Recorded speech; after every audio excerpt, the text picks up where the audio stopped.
శివుని పూజించే భక్తులు కావచ్చు ఇంట్లో శివలింగాన్ని పెట్టుకోవచ్చా? ఒకవేళ పెట్టుకోవచ్చు అంటే దాంట్లో ఏమైనా నియమాలు ఉంటాయా? ఇంట్లో శివలింగాన్ని పెట్టుకోవచ్చు అంటే ఇంటి యజమాని బొటన వేలు ఎంతైతే ఉంటుందో, శివలింగమే కాదు ఏ విగ్రహమైనా సరే, శివుని ఆ యొక్క బొటనవేలి, యజమాని బొటనవేలి ఈ సైజులో ఉంటుంది కదా, ఈ సైజు వరకు ఉన్నదానికి తప్పులేదు. ఇంతకంటే కొంచెం పెరిగింది అంటే నియమాలు పాటించాలి.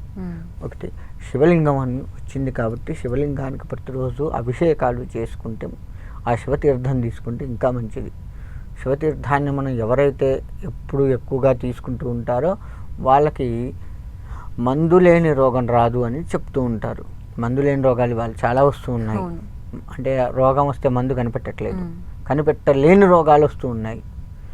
అట్లా వస్తూ ఉన్నాయి కాబట్టి ఎవరైతే శివతీర్థాన్ని ప్రతిరోజు లేదు మధ్య మధ్యలో అయినా కానీ తీసుకుంటూ ఉంటే వారికి అటువంటి రోగాలు రావు అని శాస్త్రం చెబుతూ ఉంది. కాబట్టి శివలింగం ఉండవచ్చు, బొటనవేలు సైజు ఉండాలి అంతే. బొటనవేలుకు మించకూడదు, తగ్గినా పర్వాలేదు కానీ మించకుండా ఉండేట్లుగా ఉంచుకొని చక్కగా ప్రతిరోజు అభిషేకం చేసుకొని, ఒకవేళ వాళ్ళకు పురుడు మైల ఇటువంటి ఏవో వస్తుంటాయి, సృష్టి వస్తుంది కదా, అటువంటి సమయంలో ఎవరితో అయినా సరే దాన్ని నీళ్ళల్లో ఉంచటమా, బియ్యంలో పెట్టి ఉంచటమా, అంటే కొన్ని బియ్యం తీసి, ఇంట్లో బస్తా బియ్యం అంటే బస్తా బియ్యంలో పెట్టమని కాదు, అక్కడ కొన్ని బియ్యం, దోసెడు బియ్యం తీసి అందులో పెట్టి ఆ సృష్టి అయిన తర్వాత మళ్ళీ తీసి దాన్ని శుభ్రపరచుకొని మళ్ళీ యథావిధిగా వాళ్ళ అర్చన వాళ్ళు చేయాలి. ఈ నియమాలు ఉంటాయి. అదేవిధంగా శివుణ్ణి అభిషేకించే విషయంలో కావచ్చు, పూజించే విషయంలో కావచ్చు, స్త్రీలు ముఖ్యంగా పాటించవలసిన నియమాలు ఏంటి?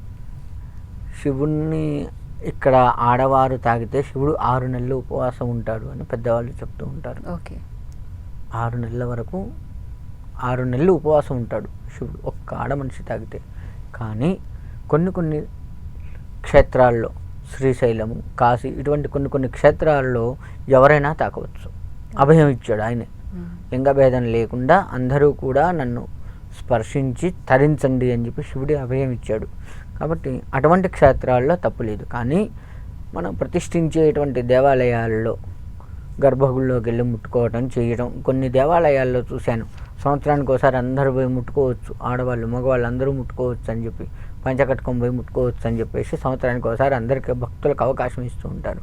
అలా అర్చకుడికి తప్ప ఎవరికీ ఆ అధికారం లేదు. ఎందుకంటే నియమనిష్టలు ఏ దేవుడికైనా ఉంటాయి, శివుడికి ఇంకా ఎక్కువ ఉంటాయి.